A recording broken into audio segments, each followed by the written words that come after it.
Pendant une réunion Zoom, la nouvelle stagiaire a accidentellement allumé sa caméra. Au moment où je voulais la prévenir, son petit ami est apparu à l'écran. N'était-ce pas mon mari, censé être en déplacement depuis une semaine? Quand mon mari Ethan est apparu à l'écran, un silence de plomb s'est abattu sur toute la salle de réunion. Le dernier message restait en suspens. Envoie-lui un message privé, c'est trop gênant. C'était la réunion mensuelle aujourd'hui, tous les employés du département du développement commercial devaient y assister, et 52 personnes ont été témoins, à travers leurs écrans, de ma mise en porte-à-faux. Ethan et moi étions mariés depuis 1 an, et en tant que conjoint, il avait participé à plusieurs événements sociaux de notre département. Tout le monde présent savait qu'il était mon mari. Je n'avais jamais imaginé de toute ma vie une situation aussi humiliante, mais des années d'expérience professionnelle m'ont permis de réagir rapidement, en ouvrant immédiatement l'enregistrement d'écran de mon ordinateur. Garder une trace de tout est la base de ma professionnalisation au travail. D'un côté de l'écran, un silence total, de l'autre, une effervescence débordante. Ethan enlaçait Rachel, la nouvelle stagiaire de notre équipe, son visage occupant tout l'écran de la caméra, posé sur son épaule. Rachel gloussa en se frottant contre lui. « Arrête, le manager Miller va prendre la parole dans un instant, ne m'embête pas. » Ethan l'embrassa sans retenue. « Tu m'as demandé de venir aujourd'hui juste pour t'exciter en entendant la voix de Victoria, non? Alors, dis-moi, qui est le meilleur entre moi et le manager Miller? Bien sûr que c'est toi. Si Victoria ne tenait pas le projet Apex dans ses mains, est-ce que j'aurais épousé une vieille femme? » Mon cœur s'est glacé. Ethan, oh Ethan, quand tu me courtisais autrefois, tu ne m'as jamais traité de vieille femme. D'autant plus que je n'ai que 2 ans de plus que Rachel. Toutes ces années, Ethan a toujours fait semblant de m'aimer. Lors de notre mariage, il m'avait même promis qu'il serait mon soutien, que je pourrais me concentrer sur ma carrière pendant qu'il s'occuperait de la maison. Et maintenant, cette scène ne peut plus simplement être qualifiée de gifle. Les images qui suivent sont encore plus choquantes, et mon téléphone commence à être submergé de notifications. Mon Dieu, je n'en peux plus, c'est vraiment honteux. Vicky devrait virer Rachel. Ce serait trop gentil pour elle. Une fois que la première personne a ouvert la bouche, tout le monde s'est mis à parler en même temps, comme une marmite qui déborde. Je tapais froidement. La réunion continue. Je m'excuse que mes affaires personnelles vous aient dérangé, mais privilégions d'abord le travail. Même si j'étais furieuse, à ce stade critique du projet, peu importait qu'Ethan trompait avec une stagiaire. Même s'il avait fait son coming out avec son père devant tout le monde, je devais m'assurer que l'équipe respecte les délais. Je n'ai pas coupé le micro de Rachel, et tandis que leurs ébats scandaleux résonnaient, nous avons commencé à prendre la parole de manière ordonnée. Je pense que cette journée restera gravée dans la mémoire de tous les participants. Heureusement, Ethan était plutôt rapide, et à mi-chemin de la réunion, ils avaient déjà baissé les armes. Pendant le dernier compte-rendu d'un membre de l'équipe, Rachel et Ethan étaient encore en train de se câliner. « Chérie, tu n'as pas mis de préservatif ces dernières fois? Et si je tombais enceinte? » Ethan déposa un bruit baiser sur Rachel et déclara avec emphase, « Si tu es enceinte, tu gardes le bébé. Victoria est une workaholic, elle ne m'a même pas donné d'enfant. Si tu me fais un fils, il pourra porter le nom de la famille Carter. Alors, quand est-ce que tu divorces d'elle? Dès que le projet Apex sera dans la poche, je divorce. Victoria est pleine aux as, après toutes ces années passées ensemble, je mérite bien une belle compensation. C'est vrai, d'ici là, je serai aussi titularisée dans l'entreprise. Le mieux serait de virer Victoria, je ne supporte plus son air hautain tous les jours. » Un membre de l'équipe marqua une pause, tout sauta légèrement. « Manager Miller, j'ai terminé mon rapport. » J'activai le micro, m'éclaircis la voix et résumé d'un ton neutre. « Tout le monde a bien travaillé ces derniers temps, merci pour vos efforts. On s'arrête là pour aujourd'hui. » À la fin de la réunion, Rachel était encore en train de donner son avis à l'écran. Aujourd'hui, ça s'est terminé très vite. J'ai souri froidement. Bien sûr qu'il fallait que ça se termine vite, sinon quand vous auriez réalisé que la caméra n'était pas éteinte, tout aurait été révélé. Après avoir sauvegardé l'enregistrement de la réunion et la vidéo, j'ai écrit dans le groupe d'équipe sans Rachel à mes collègues du département. Ne vous inquiétez pas pour moi à propos de ce qui s'est passé aujourd'hui. Je vais régler les affaires familiales et cela ne retardera pas le projet. J'espère que vous pourrez garder ce secret pour moi. Il est fort probable que je divorce, et j'aimerais prendre les devants. Merci d'avance à tous. Peu importe ce que pensaient mes collègues, en apparence du moins, ils ont tous promis de ne rien dire à Rachel. Après tout, comparé à une stagiaire qui venait tout juste d'arriver, c'était moi la responsable du projet, leur supérieur direct. À cet instant, je me suis sentie infiniment reconnaissante de n'avoir jamais cédé, malgré les pressions de la mère d'Ethan, à l'idée d'abandonner ma carrière pour ma famille. Une femme peut vivre sans amour, mais pas sans carrière. Après avoir tout préparé, j'ai passé un appel vidéo à Ethan. Il a mis un moment à répondre, puis a déclaré hypocritement. « Chérie, j'étais en plein travail, je n'ai pas vu mon téléphone. Tu es occupée par le travail ou occupée à t'habiller ?» De l'autre côté de l'écran, Ethan était assis sur le canapé, les rideaux derrière lui tremblant légèrement. Je fis semblant de ne rien remarquer et dis en souriant, « Ethan, les rideaux derrière toi sont très jolis. Tourne ton téléphone pour me les montrer. » Le visage d'Ethan se crispa, son trouble devenant visible à l'œil nu. TSS, je remisais encore une fois en question mon jugement. Comment avais-je pu ne pas remarquer plus tôt une comédie aussi mal jouée? Les rideaux, qu'est-ce qu'ils ont de si intéressant? Tourne-toi juste pour me laisser jeter un coup d'œil. Il n'y avait pas beaucoup de place derrière le canapé pour échapper à mon regard, il ne pouvait que s'agenouiller et sortir en rampant. Une petite vengeance, ce n'était rien. Ethan traînait à tourner son téléphone, et les rideaux bougeaient encore plus. « Pourquoi tu es si lent? Tu caches quelqu'un derrière les rideaux ?» Le visage d'Ethan se figea. « Qu'est-ce que tu racontes? Tu es la seule dans mon cœur. » Je courbai les lèvres d'un sourire énigmatique sans répondre, me contentant de poser sur Ethan un regard lourd de sous-entendu. Je n'avais pas l'intention de mettre Ethan face à la vérité aujourd'hui, je voulais simplement tester sa réaction. Apparemment, il n'était pas encore prêt à se faire démasquer par moi. Après notre mariage, Ethan et moi avions accumulé pas mal de biens, mais la plupart provenaient de mes investissements et de mes revenus. Ethan n'était qu'un employé ordinaire, et notre maison était un bien que j'avais acquis avant le mariage. Bien sûr que j'allais divorcer, mais il fallait y réfléchir à 2 fois. Il ne toucherait pas un centime de mon argent. Non seulement cela, mais je comptais bien lui faire rendre au double tout ce qu'il avait obtenu de moi ces dernières années. Après avoir raccroché, j'ai appelé une amie avocate pour lui demander quelle était la meilleure stratégie à adopter. Avant le mariage, pour montrer qu'il n'était pas intéressé par l'argent, Ethan avait très gentiment proposé de signer un contrat prénuptial, afin qu'il n'y ait aucun litige concernant la propriété des biens immobiliers à mon nom. Mais mon salaire, mes actions et mes dividendes étaient tous des biens communs du mariage. En cas de divorce, je ne voulais pas qu'Ethan en profite un seul centime. Pendant qu'Ethan s'affairait avec Rachel, j'ai commencé à m'occuper de mes biens. Il ne suffisait pas de simplement transférer mes actifs. Je devais faire en sorte qu'Ethan paie le prix de sa trahison. Après la fin du télétravail, Rachel est retournée travailler au bureau comme d'habitude, et Ethan n'était plus en déplacement tous les 2 ou 3 jours. Le jour où Ethan est rentré à la maison, j'ai ouvert la porte et lui ai vaporisé un spray désinfectant en pleine figure. Il a froncé les sourcils, réprimant la colère dans ses yeux, et a souri avec peine. « Arrête tes bêtises, Vicky, laisse-moi d'abord entrer. » Je bloquais toujours le passage sans relâcher la porte. Hors de question. Tu viens à peine de rentrer et tu veux entrer directement? Qui sait quelle saleté tu transportes? Désinfecte-toi d'abord correctement. Ethan resta sans voix, tournant sur lui-même pour que je puisse lui vaporiser le désinfectant avant d'entrer dans la maison. Il entra dans la maison, ouvrit les bras pour me serrer dans ses bras, mais je fis semblant de ne pas le voir et me dérober sur le côté. C'était vraiment écœurant. Tu m'as manqué pendant ce long voyage d'affaires? Ethan sourit. Je n'ai pensé qu'à toi. Je le regardais avec un sourire énigmatique. Vraiment? Alors je suis vraiment ravie. Cette nuit-là, j'avais prétexté un excès de travail pour envoyer Ethan dormir dans le bureau. Il ne soupçonna rien, après tout, à ses yeux j'étais une workaholic capable de tout sacrifier pour le travail. Le lendemain, Rachel, que tout le département attendait avec impatience, fit enfin son retour au bureau. Tout le monde faisait un détour par le poste de travail de Rachel pour jeter un coup d'œil à la jeune femme, même en allant aux toilettes. Rachel était si désemparée qu'elle s'était recoiffée 18 fois en une seule matinée. Non seulement cela, mais ses collègues autour d'elle semblaient soudain très occupés, et à l'heure du déjeuner, elle se retrouvait seule à son poste, sans que personne ne lui adresse la parole. Son travail était devenu fastidieux et désorganisé, et même son chef d'équipe se montrait dur avec elle. Dans le monde professionnel, personne n'aurait osé me contrarier pour une simple stagiaire, encore moins pour une maîtresse méprisable. Après une journée de torture et 3 réprimandes, Rachel s'est réfugiée dans la cage d'escalier après le travail pour pleurer au téléphone. Sans surprise, la personne à qui elle se confiait devait être mon mari. C'est sûr que la manager Miller ne peut pas me voir, elle doit être jalouse de ma jeunesse et de ma beauté. Je ne sais pas ce qu'Ethan a dit, mais Rachel a soudain éclaté de rire à travers ses larmes. De toute façon, je suis encore jeune, j'aurai plein d'occasions plus tard. Derrière la porte coupe-feu, j'esquisse un sourire silencieux. Avec tes capacités à te tromper même en copiant-collant, tu n'auras probablement jamais ta chance. AM. Je toussote légèrement plus fort pour signaler ma présence derrière la porte. L'expression de Rachel se fige dans la panique. Elle se retourne précipitamment et aperçoit mon sourire en coin derrière la porte entrouverte. Son visage changea brusquement d'expression, comme si elle avait avalé une mouche, et elle balbutia.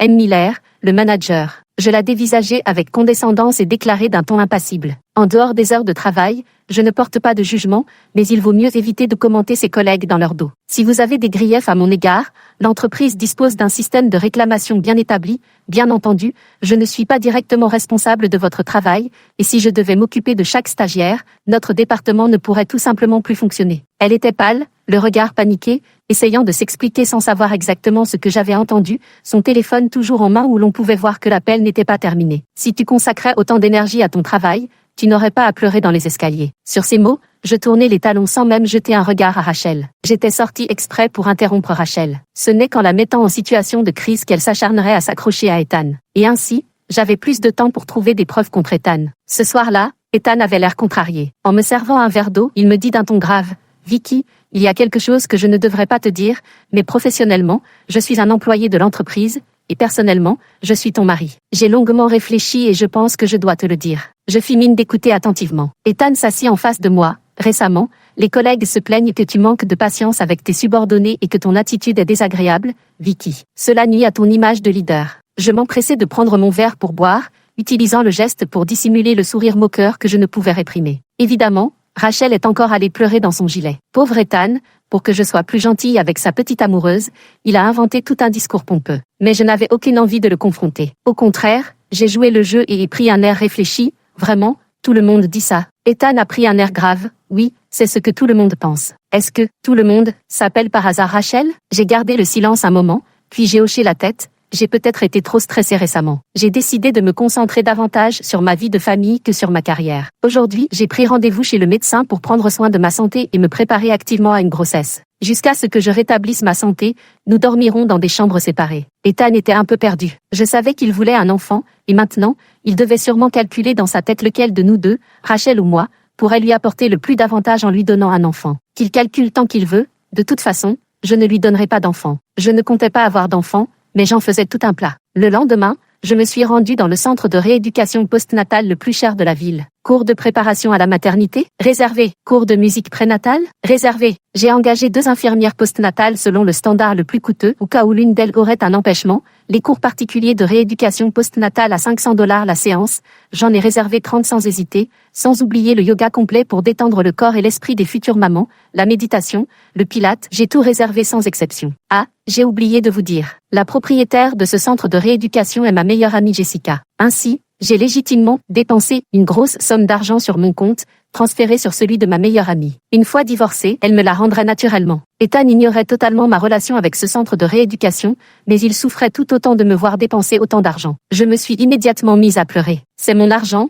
je l'ai dépensé pour te donner un enfant et tu n'es même pas content. Ethan n'avait plus rien à dire. Alors que je continuais méthodiquement à transférer mes biens sous divers prétextes, une nouvelle stupéfiante m'est parvenue. Mon assistante, après avoir terminé son rapport, marqua une pause avant de me dire « Vicky, Rachel est peut-être enceinte. » Effectivement, Rachel paniqua. Elle s'était toujours reposée sur sa jeunesse et sa beauté, la jeunesse signifiant une plus grande aptitude à procréer, et la famille d'Ethan accordant une importance primordiale aux enfants. C'était son atout majeur pour me surpasser. Or, maintenant que je faisais grand cas de mon désir d'avoir un enfant, Rachel craignait que je ne sois la première à tomber enceinte. Et si c'était un garçon? Ethan risquait alors de l'abandonner. Quelle ironie pour une femme née au XXIe siècle d'avoir l'esprit encore encombré par ces vieilles notions de primauté dans la procréation d'un héritier. Pas étonnant qu'elle soit incapable de faire un simple copier-coller au travail, elle doit regarder trop de télé-réalité. Mon assistante a vu Rachel sortir des toilettes de l'entreprise avec un visage radieux, elle est immédiatement entrée jeter un coup d'œil et a effectivement trouvé le test de grossesse jeté au-dessus de la poubelle. Après être sortie des toilettes, Rachel est allée dans un coin isolé du couloir pour téléphoner. Mon assistante n'a pas pu la suivre, mais elle n'avait pas besoin d'être devin pour savoir que Rachel appelait sûrement Ethan. Mon assistante est passée comme par hasard et a entendu Rachel crier, hors d'elle, au téléphone, « Si tu ne divorces pas tout de suite, j'irai avorter. » Oh, l'ultimatum. J'ai pris le dossier des mains de l'assistante en souriant, tout en signant et en la félicitant. « Bien joué, tu es vive et intelligente. Je t'invite à dîner à la fin du mois. » L'assistante s'inquiétait pour moi. « Vicky, je trouve que Rachel fait vraiment pression. Ne t'inquiète pas, plus elle fera pression, mieux ce sera. Qu'elle fasse même une scène, pour qu'Ethan et toute sa famille perdent leurs moyens. » Effectivement, en rentrant chez moi ce week-end, j'ai découvert que la mère d'Ethan était venue nous rendre visite. Oh, il semble que la situation d'Ethan ne soit vraiment pas optimale, même le vétéran de la famille Carter est intervenu. La première chose que la mère d'Ethan m'a dit en me voyant fut « Victoria, Ethan m'a dit que tu essayais de concevoir, alors maintenant. » J'ai enlevé mes talons hauts et souri avec calme. Ah, à propos d'avoir un enfant, c'était effectivement prévu le mois dernier. Mais les plans ont changé, je sens que je peux encore progresser dans l'entreprise, continuer à grimper les échelons, alors l'histoire des enfants, on en reparle dans quelques années. À peine ces mots prononcés, la mère d'Ethan a changé de visage. Victoria, tu n'es plus toute jeune, attendre encore quelques années sera trop tard. Trop tard? Alors on n'en fera tout simplement pas, ai-je répondu avec un sourire. De toute façon, nous n'avons pas de trône à transmettre. Très bien, la mère d'Ethan avait une tête longue comme un jour sans pain. Le soir, Ethan est rentré à la maison, et nous avons pris un dîner où chacun cachait ses véritables intentions. J'ai fait semblant de répondre à des emails professionnels, tout en observant Ethan et sa mère se retirer dans la petite chambre pour discuter. J'ai tranquillement enfilé mes écouteurs Bluetooth. Oui, connaître son ennemi et se connaître soi-même est le secret de 100 batailles victorieuses. Pour mieux comprendre leur situation, j'avais installé un dispositif d'écoute dans la petite chambre. Si je pouvais enregistrer des preuves qu'Ethan ramenait Rachel à la maison, ce serait idéal, mais pour l'instant, écouter comment lui et sa mère manigançaient en valait déjà la peine. J'ai entendu la voix anxieuse d'Ethan. « Ethan, maman, laisse-moi encore réfléchir. » La mère d'Ethan insista avec impatience. « À quoi tu penses encore ?» Victoria ne montre absolument aucun signe de vouloir avoir un enfant,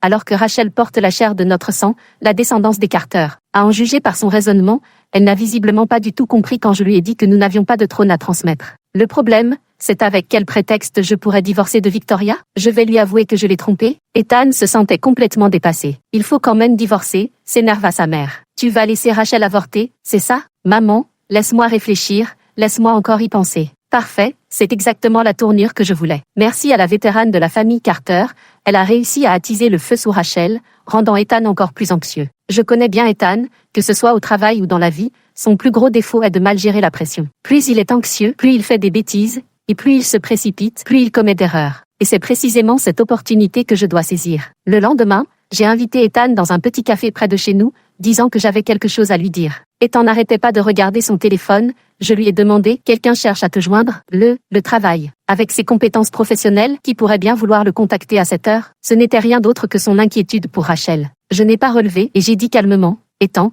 j'ai quelque chose à discuter avec toi. Est-ce qu'on pourrait faire un divorce fictif ?» Ethan a relevé la tête d'un coup, les yeux soudain brillants. Je ne pus m'empêcher de dire « Tu as l'air très excité. » Ethan fut pris de court et s'empressa de composer son expression. Non, c'est juste que si ma chérie propose un divorce simulé, c'est sûrement pour un plan qui va enrichir notre famille, dit-il. C'est pour acheter un appartement? Je hochai la tête en suivant son raisonnement. Exactement, la nouvelle zone de développement de notre ville vient de publier une politique offrant des subventions importantes aux primo-accédants. Alors je me suis dit que nous pourrions divorcer, mettre tous les biens à mon nom, comme ça tu pourrais acheter en tant que primo-accédant. Ethan était aux anges. C'est génial, ma chérie, je suis totalement d'accord, faisons comme tu dis. Il devait certainement penser que le ciel lui offrait une occasion en or. En proposant un divorce simulé pour acheter un appartement, il pourrait divorcer sans heurts, d'une part pour rassurer Rachel et lui permettre de mener sa grossesse en paix, et d'autre part pour préserver notre relation, gardant ainsi une porte de sortie pour revenir vers moi et continuer à me sucer le sang après un remariage. Je savais depuis longtemps qu'Ethan ne voulait pas vraiment épouser Rachel. Cet homme calculait froidement, ne souhaitant pas vraiment abandonner son confort matériel actuel pour une stagiaire qui n'avait pour elle que sa jeunesse. Pauvre Rachel, trop fière de sa jeunesse et de sa beauté, croyant m'avoir vaincue alors qu'elle n'était qu'une machine à procréer. Une chose est sûre, pendant cette fausse séparation, Rachel a donné naissance à l'enfant, Ethan a obtenu un descendant de la famille Carter, puis s'est remarié avec moi en catimini, quel champion de la vie. Quant à moi,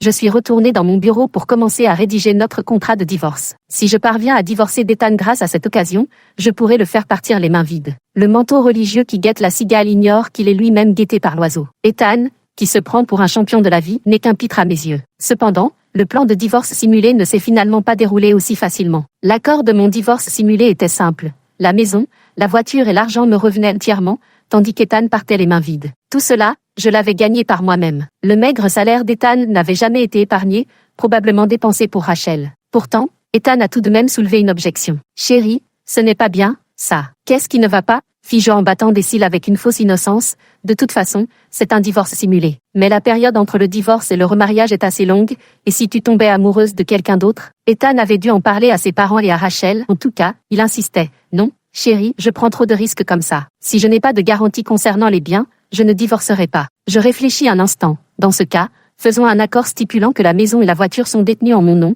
et que tu peux les récupérer si tu le souhaites. Ethan ne s'attendait pas à une telle générosité de ma part, ses yeux s'illuminèrent soudain comme des ampoules. Chérie, tu es vraiment prête à faire ça? Bien sûr, nous sommes mari et femme, je dois te donner toute ma confiance. Ethan appela discrètement sa famille, le visage rayonnant de joie à son retour. D'accord, c'est entendu alors. Je vis son regard se perdre dans le vague. Après tant d'années à le connaître, je savais qu'il devait penser que, puisqu'il avait obtenu l'accord pour les biens principaux, un divorce fictif qui deviendrait réel ne serait pas si mal après tout. Il peut prendre ma maison et ma voiture, se débarrasser complètement de moi et partir à la recherche de filles plus jeunes et plus belles. Je suis allée boire un thé avec ma meilleure amie au centre de réhabilitation. Jessica, en entendant mon histoire, a failli laisser tomber sa tasse. Victoria, qu'est-ce que tu fais? Tu as perdu la tête? C'est comme offrir de l'argent à cette ordure et à sa maîtresse. Qu'il en soit ainsi. J'ai pris une petite gorgée de mon thé vert au jasmin bien chaud. Après tout, nous avons été mariés. Puisqu'il a un enfant maintenant, considère cela comme mon cadeau de félicitations. L'argent perdu peut être regagné. Je paie simplement pour les sentiments que nous avons partagés. Jessica était tellement furieuse qu'elle en perdit sa langue, me pointant du doigt avec une main tremblante pendant un long moment. En voyant son visage rouge écarlate, je ne pus m'empêcher de pouffer de rire. Bon, je ne te taquine plus. Je posai ma tasse de thé et pris un biscotti que je laissais fondre sur ma langue, savourant la douceur qui s'y répandait. Victoria Miller ne trébuche jamais deux fois sur la même pierre. J'ai déjà été assez stupide pour épouser cette ordure, tu crois que je vais recommencer? L'expression de Jessica s'adoucit légèrement, mais une hésitation persistait dans son regard, Mais tu lui as donné la maison et la voiture. C'est ce que croit Ethan. Je souris en attrapant un deuxième biscotti. Bien que je travaille dans le développement commercial depuis des années, tu te souviens de ce que j'ai étudié à l'université? Le droit? Oui, j'ai souri. Merci à Ethan de m'avoir permis de réviser mes fondamentaux. L'accord de divorce est signé. Maintenant, il ne reste plus qu'à attendre et voir le spectacle. Une fois enceinte, Rachel n'avait plus du tout la tête au travail. Elle a démissionné très tôt pour rentrer chez elle et se consacrer à sa grossesse. La preuve était faite qu'Ethan était un être profondément instable, incapable de se contenter d'une vie sans piment. Il lui fallait absolument sa dose de sensations fortes. Rachel est rentrée chez elle pour se reposer pendant sa grossesse,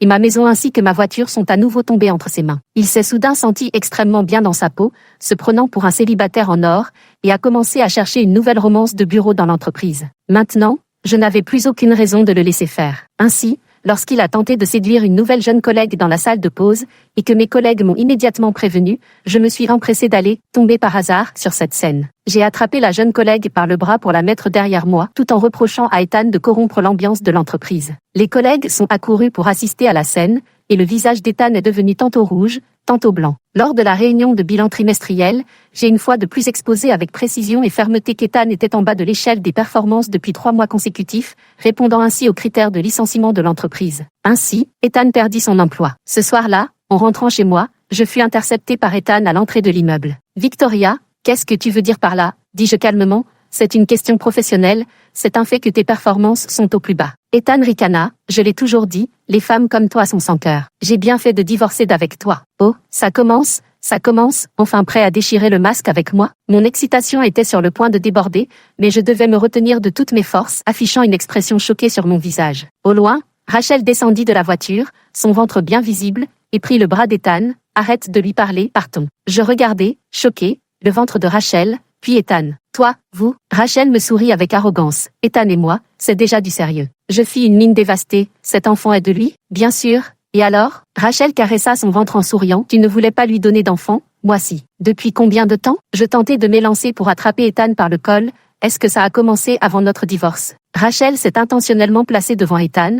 J'ai retenu ma force à temps, mais elle a quand même fait semblant d'être poussée, a vacillé et s'est effondrée de manière fragile dans les bras d'Ethan. « Ethan !» Rachel a gémi avec une voix plaintive. Ethan a enlacé Rachel et m'a regardé froidement. « Victoria, maintenant que nous en sommes là, je peux enfin te le dire, » a déclaré Ethan d'un ton détaché. « Durant toutes ces années de mariage avec toi, je n'ai jamais ressenti la dignité d'un homme. Non mais sérieux ? Mec, c'est toi qui as voulu m'épouser. Nous sommes entrés dans l'entreprise à peu près en même temps, et quand tu as commencé à monter en grade de plus en plus vite, avec un salaire de plus en plus élevé, as-tu seulement pensé à ce que je ressentais? Et alors? Je devrais refuser une promotion et une augmentation pour ménager tes sentiments? Toutes ces années, j'ai toujours fait des compromis pour toi, parce que tu as toujours eu besoin de dépenser mon argent. Maintenant, je n'ai plus à te supporter, Victoria. De toute façon nous sommes divorcés. En souvenir de toutes ces années passées ensemble, séparons-nous en bons termes. Je me tenais dans le vent froid, regardant Ethan. « Que entends-tu par « en bons termes » demandai-je d'un ton glacial. « Ethan, est-ce que tu veux dire que je dois te donner la maison et la voiture et partir comme ça ?»« La maison et la voiture m'appartiennent de toute façon, » répondit Ethan. « Tu n'en étais que la détentrice nominale. » Je surpris sur son visage une lueur de satisfaction fugitive, comme s'il se félicitait d'avoir eu la clairvoyance de faire signer cet accord de détention nominale, se croyant stratège et visionnaire. Je me retournai et entrai directement dans l'immeuble. « Je ne déménagerai pas. Vas-y, fais venir ton avocat si tu l'oses. » Contre toute attente, Ethan fit preuve d'une rapidité remarquable cette fois-ci. Il avait menacé d'envoyer son avocat, et voilà qu'il passait vraiment à l'action. Pas étonnant, après tout. Lui, Rachel et ses parents vivaient désormais à 4 dans un petit appartement loué. Sans emploi, lui et Rachel dépendaient des maigres pensions de retraite de ses parents. Cela faisait sûrement un moment qu'ils rêvaient de réintégrer mon spacieux et lumineux appartement. Quand ils sont venus chez moi, les parents d'Ethan, Rachel et l'avocat, tous les 5 étaient présents. Je regardais le vieux couple et poussais un profond soupir. « Monsieur Carter, quand vous avez dû subir une opération, c'est moi qui ai mobilisé tout mon réseau pour vous obtenir une chambre d'hôpital. J'ai aussi payé tous vos frais de soins post-opératoires. Je me souviens encore qu'après votre guérison, vous m'aviez pris la main en disant que j'étais comme votre propre fille. » Monsieur Carter avait le visage sombre et détourna le regard. « Et vous, Madame Carter,